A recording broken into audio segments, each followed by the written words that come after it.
Good evening. How's everybody doing? Sorry, I'm trying to get comfortable on my couch and I was sitting on my keys. Go figure.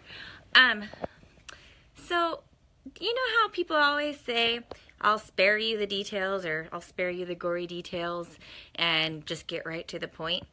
I don't want to spare the details. I don't think that helps anybody. I think that the more you know, the more educated you are, and the more empowered you are in order to take care of yourself, or whatever the case may be. So today, I am not sparing gory details. I'm going to tell you what happened to me over the weekend.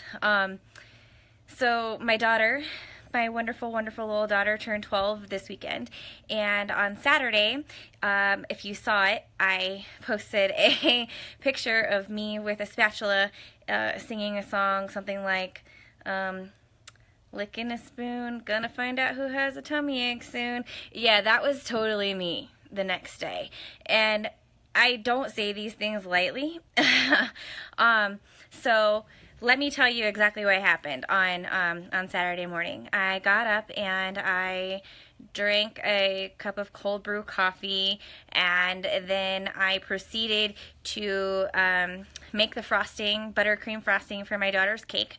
I made like a double batch, so it was like something crazy like 2 sticks of butter and a full cup of Crisco and 8 cups of sifted sugar went into this frosting, right?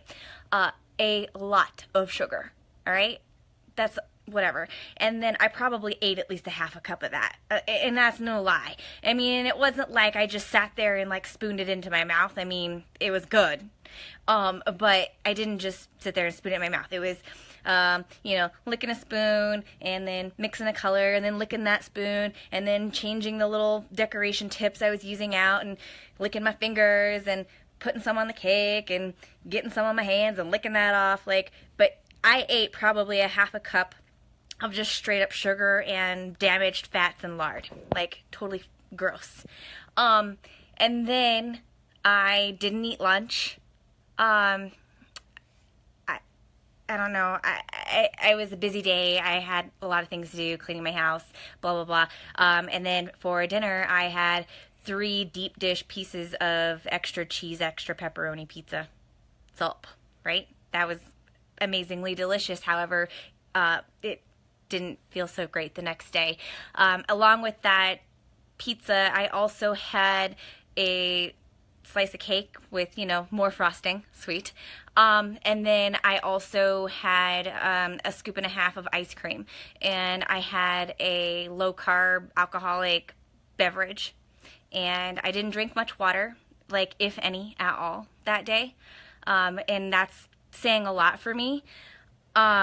Because I generally drink about 80 to 100 ounces of water. You're hungry? I just described lard and really crappy things, but whatever. At any rate, so that was my day Saturday. And then I got up on Sunday morning, and you have to know what brain fog is. It's the inability to think clearly. It's that moment where it's just really hard to get out of bed. You're hitting snooze like 10 times.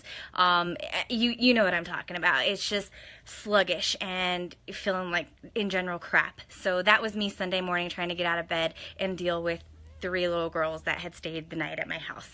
And not that they were bad kids. They're really good kids. But that's aside from the point. So I felt like poop.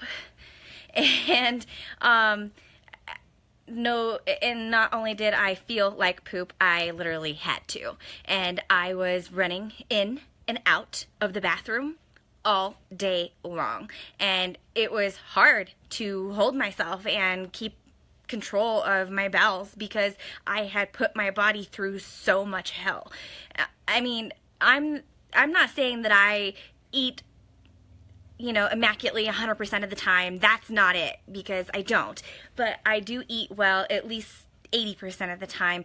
And so when I choose to make poor choices and fill my body with nothing but sugar, this is what happens. and it's not good. And so let me just tell you, like, you know, when we fill our body with sugars and foods that turn into sugars, sugars cause inflammation, and inflammation causes what? Inflammation causes 95% of disease in our body. So 95% of disease is all lifestyle related. So how you are living your life and what you are putting in it is affecting how you feel every single day. And the energy that you have or don't have is dependent upon how you're feeding yourself. And I had no energy on Sunday to do anything. I had to, you know, continue to clean my house up after having this party for the kids and try to take care of these little girls until the afternoon when they went home to their parents. And I mean, it was a disaster. I have never felt like such utter crud in my life. And we do these things and we, you know, make ourselves we put ourselves through these lessons that, you know, we just have to keep relearning and relearning and relearning and reteaching ourselves, because I don't know why. Because we're natural self-sabotagers? I mean, I'm not sure. But, I mean, I don't do that kind of stuff very often. And so I'm not going to beat myself up for it. You know, come Monday, I was back to drinking my water 100% and, you know, eating the foods that I know make me feel good. So, but that's the details. And, you know, it sucks. It sucks because we do this to ourselves constantly, and it's not fair to you. And why are you treating your body like that? Why are you treating yourself like that? Where's the respect, you know, for the holy temple that you live in? So that's my gory details. You know, that's it. Like, I just want you guys to understand, like, exactly what fueling yourself with shit does. It makes you feel like shit, and it makes you overly shit. So there's the gory details. If that is not straightforward enough for you, I don't know what is. At any rate, that's it, you guys. I hope that you have learned something from me today. Again, say it with me. Sugar causes inflammation, and inflammation causes what? Disease, right? Okay, so that's your lesson for today. All right, you guys, have a good night.